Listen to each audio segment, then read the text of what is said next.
Hi friends, welcome to me and my life. இன்றைக்கி நம்ம சேனலில் உங்கள் எல்லாருக்கும் பிடிச்ச மாதிரி ரொம்ப யூஸ்ஃபுல்லான ஒரு டீக்ளட்டரிங் டிப்ஸ் வீடியோ தான் நான் உங்களோட ஷேர் பண்ணிக்க போகிறேன். நம்ம வீட்டை க்ளீனாக மெயின்டைன் பண்ணுறது எந்த அளவு முக்கியமோ அந்த அளவுக்கு டீக்ளட்டரிங் பண்ண வேண்டியதும் ரொம்ப ரொம்ப முக்கியமான விஷயம். அந்த மாதிரி நம்ம டீக்ளட்டரிங் பண்ணும்போது நமக்கே தெரியாமல் நிறைய மிஸ்டேக்ஸ் பண்ணுவோம். இது என்ன மாதிரியான மிஸ்டேக்ஸ், அதை எப்படி அவாய்ட் பண்ணுறது, நம்மளோட க்ளீனிங் வேலைகளை எப்படி சிம்பிளிஃபை பண்ணிக்கிறது அப்படின்றதெல்லாம் தான் இந்த வீடியோவில் நான் உங்களோட ஷேர் பண்ணிக்க போகிறேன். என்னோட ரொட்டீன் க்ளீனிங் ஒர்க்கை பார்த்துட்டே தான் இந்த டிப்ஸ் எல்லாம் நான் உங்களுக்கு சொல்ல போகிறேன். ஸோ இந்த வீடியோ உங்களுக்கு ரொம்பவே யூஸ்ஃபுல்லாக இருக்கும். ஸ்கிப் பண்ணாமல் பாருங்கள். இப்போ வாங்க வீடியோக்குள்ளே போகலாம். டீக்ளட்டரிங் அப்படின்றது ஒன்றும் இல்லைங்க, நம்ம வீட்டில் இருக்கக்கூடிய நம்ம யூஸ் பண்ணுற பொருட்கள் இருக்கு இல்லையா, அதில் தேவையில்லாத பொருட்கள் நிறைய இருக்கும். அது நம்ம யூஸ் பண்ணவே மாட்டோம், அப்படி இல்லைனா அது யூஸ் பண்ண முடியாத நிலைமைக்கு போயிருக்கும். அந்த மாதிரியான பொருட்கள்லாம் வீட்டில் சேர்ந்துட்டே இருக்கும். ஸோ இது எல்லாத்தையும் வீட்டிலேருந்து ரிமூவ் பண்ணுறது, டிஸ்போஸ் பண்ணுறது தான் டீக்ளட்டரிங் அப்படின்னு சொல்லுவாங்க. இந்த மாதிரி டீக்ளட்டர் பண்ணும்போது நமக்கே தெரியாமல் நம்ம சில மிஸ்டேக்ஸ் பண்ணுவோம். அது என்னெல்லாம் அப்படின்றது தான் இப்போ வீடியோவில் பார்க்க போகிறோம். ஃபர்ஸ்ட் மிஸ்டேக் என்ன அப்படின்னா, நம்ம வீட்டில் க்ளீன் பண்ணி முடிச்சுட்டு தேவையில்லாத பொருட்கள்லாம் நீங்கள் ஒரு பாக்ஸில் எடுத்து போட்டு வச்சுருப்போம். இது எல்லாத்தையும் தூக்கி டிஸ்போஸ் பண்ண போகிறோம், அப்படி இல்லைன்னா ரீசேல் பண்ண போகிறோம், இல்லை யாருக்காவது அந்த பொருள் தேவைப்பட்டுச்சு அப்படின்னா கொடுக்கலாம் அப்படின்னு சொல்லிட்டு ஒரு பாக்ஸில் போட்டு வச்சுருப்போம். பட் அந்த பாக்ஸ் பார்த்தீங்கன்னா வாரக்கணக்குலேயோ இல்லை மாதக்கணக்குலேயோ அதே இடத்துல தான் இருக்கும். ஸோ அப்படி பண்ணிங்க அப்படின்னா நீங்கள் டீக்ளட்டர் பண்ணுறதுக்கு ஒரு அர்த்தமே இல்லாமல் போயிடும். ஏன்னா நீங்கள் அந்த தேவையில்லை அப்படின்னு நினச்சி எடுத்து வச்ச பொருள் இன்னும் உங்கள் வீட்டில் தான் இருக்கும். ஸோ அது ஒரு பக்கம் தேவையில்லாத குப்பையாக சேர்ந்துக்கிட்டே இருக்கும். ஸோ முடிஞ்ச வரைக்கும் நீங்கள் வீட்டில் க்ளீன் பண்ணி தேவையில்லாத பொருட்கள்லாம் எடுத்து ஒரு பாக்ஸில் போட்டு வைக்கிறீங்க அப்படின்னா அதை உடனே டிஸ்போஸ் பண்ணிடுங்க. இல்லை யாருக்காவது தேவைப்படும், யாருக்காவது அது யூஸ்ஃபுல்லாக இருக்கும் அப்படின்னு நினச்சிங்கன்னா அவங்கள வர சொல்லி நீங்கள் உடனே கொடுத்துருங்க. அப்படி இல்லை அதை ரீசேல் பண்ணால் நல்ல ஒரு அமௌண்ட் வரும் அப்படின்னு நினச்சிங்கன்னா அதை ரீசேல் பண்ணிடுங்க. திரும்ப திரும்ப அதை க்ளீன் பண்ணி டிஸ்போஸ் பண்ணாமல் வீட்டிலே வச்சுட்டே இருக்காதீங்க. அது இன்னும் தேவையில்லாத ஒரு மெஸ்ஸியான லுக்கை வீட்டில் க்ரியேட் பண்ணிகிட்ருக்கோம். வீட்டை டீக்ளட்டர் பண்ணும்போது நம்ம பண்ணக்கூடிய அடுத்த மிஸ்டேக் என்ன அப்படின்னு பார்த்தீங்கன்னா, நம்ம கையில் எந்த ஒரு பிளானும் இல்லாமல் வீட்டில் இருக்கக்கூடிய தேவையில்லாத பொருட்கள்லாம் க்ளீன் பண்ண ஸ்டார்ட் பண்ணுறது. இப்போது பெட்ரூம்குள்ளே போகிறீங்க இல்லை கிச்சனுக்குள்ளே போகிறீங்க அப்படின்னா உங்கள் கண்ணில் படக்கூடிய தேவையில்லாத பொருட்கள்லாம் எடுத்துகிட்டு உங்கள் வீட்டில் இருக்கக்கூடிய ஒரு பிளேஸில் போட்டு வைப்பீங்க. அந்த பிளேஸ் உங்கள் கிச்சனுக்கு பக்கத்தில் இருக்கக்கூடிய உங்களோட டைனிங் டேபிளாக இருக்கலாம், இல்லை ஹால், காரிடாரில் எங்கே உங்களுக்கு இடம் இருக்கோ அந்த இடத்துல அந்த மாதிரி தேவையில்லாத பொருட்கள்லாம் கொண்டு போட்டு வச்சுட்ருப்பீங்க. ஸோ போட்டு வச்சுட்டு அடுத்த ரூம் போவீங்க. அடுத்த ரூமில் எந்த பொருள்லாம் தேவையில்லையோ அதெல்லாம் எடுத்துகிட்டு அங்கே போட்டு வைப்பீங்க. இந்த மாதிரி வீட்டுக்குள்ளே எந்தெந்த பொருள்லாம் தேவையில்லையோ அது எல்லாத்தையும் எடுத்துகிட்டு ஒரு இடத்துல போட்டு வச்சிங்கன்னா நீங்கள் கொஞ்சம் நேரம் கழித்து பார்க்கும்போது அந்த இடம் ஃபுல்லாக அவ்வளோ தேவையில்லாத பொருட்கள் நிறைஞ்சிருக்கும்.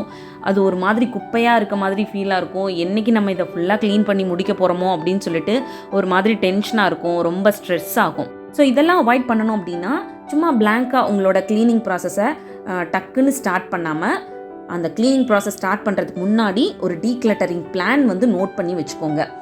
அந்த பிளானில் என்னைக்கு நாளில் எந்த ரூம் க்ளீன் பண்ண போகிறீங்க. இப்போ Monday bedroom cleaning, Tuesday kitchen cleaning, Wednesday bathroom cleaning, அந்த மாதிரி ஒவ்வொரு நாளைக்கும் ஒவ்வொரு ரூம் க்ளீனிங் அப்படின்னு சொல்லி நோட் பண்ணி வச்சுக்கோங்க. அதுபடி நீங்கள் ஃபாலோ பண்ணுங்கள். ஸோ ஒவ்வொரு நாளும் ஒவ்வொரு ரூமாக நீங்கள் க்ளீன் பண்ணிங்க அப்படின்னா அந்த ரூமும் க்ளீனாக நீட்டாக மெயின்டைன் ஆகிறதுக்கு ரொம்ப உங்களுக்கு உங்களோட டீக்ளட்டரிங் பிளான் ஹெல்ப் பண்ணும். ப்ளஸ் உங்களோட வேலையும் ரொம்ப சிம்பிளிஃபை பண்ணிக்க முடியும். ரொம்ப கம்மியான டைமில் உங்களோட க்ளீனிங் ஒர்க்கை முடிச்சிடலாம். ரொம்பவும் டயர்டாகவும் மாட்டீங்க, ஸ்ட்ரெஸ் ஆக மாட்டீங்க. ஸோ எப்போவுமே டீக்ளட்டர் பண்ணுறதுக்கு முன்னாடி உங்கள் கையில் இந்த மாதிரி ஒரு சிம்பிளான பிளான் வச்சுக்கிட்டு அதை ஃபாலோ பண்ணி உங்களோட டீக்ளட்டர் ப்ராசஸ் ஸ்டார்ட் பண்ணுங்கள். அது உங்களோட க்ளீனிங் ப்ராசஸை ஈஸி பண்ணி கொடுக்கும். டீக்ளட்டரிங் மிஸ்டேக்கில் அடுத்து நம்ம பார்க்க போகிறது என்னென்னா, ஒரு ரூமை நீங்கள் டீக்ளட்டர் பண்ண போகிறீங்கன்னா ஃபஸ்ட்டு அந்த ரூமை ஆர்கனைஸ் பண்ணுங்கள், அதுக்கப்புறம் டீக்ளட்டர் பண்ணுங்கள். எடுத்ததுமே ஒரு ரூமில் போய் எதெல்லாம் தேவையில்லையோ அது எல்லாத்தையும் மொத்தமாக எடுத்து வெளியில் போட்டிங்க அப்படின்னா உங்களுக்கு ரொம்ப கஷ்டமாகிடும். அந்த திங்ஸ் எல்லாத்தையும் நீங்கள் டிஸ்போஸ் பண்ணுறது தனியாக, இல்லை யாருக்காவது கொடுக்கணும் அப்படின்னா அதை தனியாக, ரீசேல் பண்ணுறதுக்கு தனியாக அப்படின்னு சொல்லி எடுத்து வைக்கிறதுக்கே உங்களுக்கு டைம் நிறைய எடுக்கும். ஸோ அதனால் எப்போவுமே ஒரு ரூமை நீங்கள் டீக்ளட்டர் பண்ண போகிறீங்கன்னா ஃபஸ்ட்டு ஆர்கனைஸ் பண்ணுங்கள். அந்த ரூமில் உங்களுக்கு என்னென்ன பொருள் வேணும் அப்படின்றத மட்டும் ஃபஸ்ட்டு ஆர்கனைஸ் பண்ணுங்கள். அது எந்தெந்த இடத்துல வச்சா நல்லாயிருக்கும் அப்படின்றத நீங்கள் பிளான் பண்ணிவிட்டு கரெக்டாக அந்தந்த இடங்களில் நீங்கள் ஆர்கனைஸ் பண்ணிங்க அப்படின்னா பேலன்ஸ் இருக்கிறது எல்லாமே நம்மளுக்கு டிஸ்பர்ஸ் பண்ணக்கூடியதாக இருக்கலாம், அப்படி இல்லைன்னா ரீசேல் பண்ணக்கூடியதாக இருக்கலாம், இல்லை அதை வந்து யாருக்காவது நம்ம டொனேட் பண்ணணும்னு நினச்சோன்னா அப்படி கூட கொடுக்கலாம். ஸோ அந்த மாதிரி ஃபஸ்ட்டு ஆர்கனைஸ் பண்ணிங்க அப்படின்னாலே அந்த ரூமில் எதெல்லாம் தேவையில்லை அப்படின்றது நமக்கு தெரிஞ்சிடும்.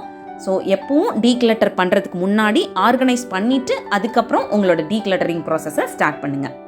அப்போது உங்களுக்கு ஒரு கிளாரிட்டி கிடைக்கும், எந்த பொருள் நமக்கு வேணும், எந்த பொருள் நமக்கு தேவையில்லை அப்படின்னு.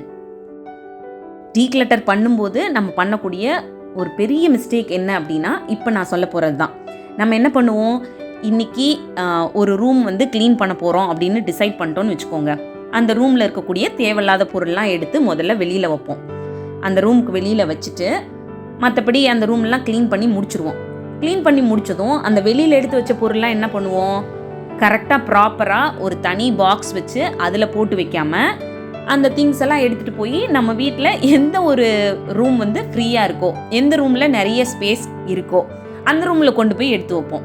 ஸோ இந்த மாதிரி வைக்கும்போது நீங்கள் இங்கேருந்து டீக்ளட்டர் பண்ணி திருப்பி ஒரு ரூமில் கிளட்டரை வந்து உருவாக்கிட்டே இருப்பீங்க. ஸோ அதனால் எப்போவுமே வந்து டீக்ளட்டர் பண்ணும்போது தனி ஒரு பாக்ஸ் வச்சுக்கோங்க. அதில் வந்து உங்களுக்கு தேவையில்லாத பொருட்கள்லாம் போட்டுட்டு அதை வந்து டிஸ்போஸ் பண்ணிவிடுங்க. இல்லை நான் முன்னாடியே சொன்ன மாதிரி யாருக்காவது தேவை இருந்துச்சு அப்படின்னா அவங்களுக்கு கொடுத்துருங்க. நீங்கள் வந்து ஒரு ரூமில் க்ளீன் பண்ணி எடுத்துகிட்டு போய் உங்கள் வீட்டில் வேறு ஒரு ரூம்லேயோ இல்லை உங்கள் வீட்டில் வேறு எந்த இடமா அது ஃப்ரீயாக இருந்துச்சுன்னா அங்கே கொண்டு போய் வச்சிங்கன்னா திருப்பி அது வந்து உங்கள் வீட்டில் ஒரு குப்பை மாதிரி சேர்ந்துக்கிட்டே தான் இருக்கும். திருப்பி வந்து அந்த இடத்த க்ளீன் பண்ணும்போது அந்த திங்ஸை எடுத்துகிட்டு போய் எங்கே போடுறது? ஸோ அதனால் எப்போவுமே வந்து ஒரு ரூம் க்ளீன் பண்ணும்போது நீங்கள் அங்கேருந்து டீக்ளட்டர் பண்ண திங்ஸ் எல்லாம் உடனே டிஸ்போஸ் பண்ணிவிடுங்க. ஸோ அந்த மாதிரி பண்ணிங்கன்னா தான் நீங்கள் டீக்ளட்டர் பண்ணுறதுக்கே வந்து ஒரு அர்த்தமாக இருக்கும். இல்லைன்னா திரும்ப அந்த திங்ஸை வச்சுட்டே இருந்து திருப்பி ஒரு ரூம் வந்து குப்பையாயிட்டே இருக்கும். ஸோ இதை வந்து அவாய்ட் பண்ணிக்கிட்டீங்க அப்படின்னா உங்களோட டீக்ளட்டரிங் வேலை வந்து ரொம்ப ஈஸியாகிடும். ப்ளஸ் உங்களோட வீடும் பார்த்தீங்கன்னா நீட்டாக ஆர்கனைஸ்டாக மெயின்டைன் ஆகும். டீக்ளட்டரிங் மிஸ்டேக்ஸில் லாஸ்ட்டாக நம்ம பார்க்க போகிறது என்னென்னா, இப்போது நம்ம கையில் ஒரு டீக்ளட்டரிங் பிளான் இருக்குது. அந்த பிளான் படி ஒவ்வொரு ரூமாக ஒவ்வொரு நாளும் டீக்ளட்டர் பண்ண போகிறோம் அப்படின்னு சொல்லிட்டு டிசைட் பண்ணி நோட் பண்ணி வச்சிட்டோம்.